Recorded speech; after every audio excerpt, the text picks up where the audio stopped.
few days ago, I was doing a lot of screening. We did our due diligence to make sure that the new home is going to be safe for Taffy. Taffy is, it's a ginger In 300 cat. meters. Okay.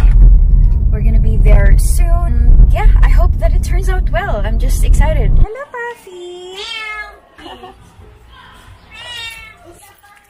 Taffy. Hello, Mia. Hello. Linis niya kapatid niya. Oo, pero maano naman yan. Deworm lang siguro ulit kasi hindi ko pa siya na-update yung deworm niya. Ito nga po, medyo kumakakabahan na siya. Ay, oo nga. Ang cute na naman. Medyo okay na nga po yung mata niya, hindi na ganun nagluluto.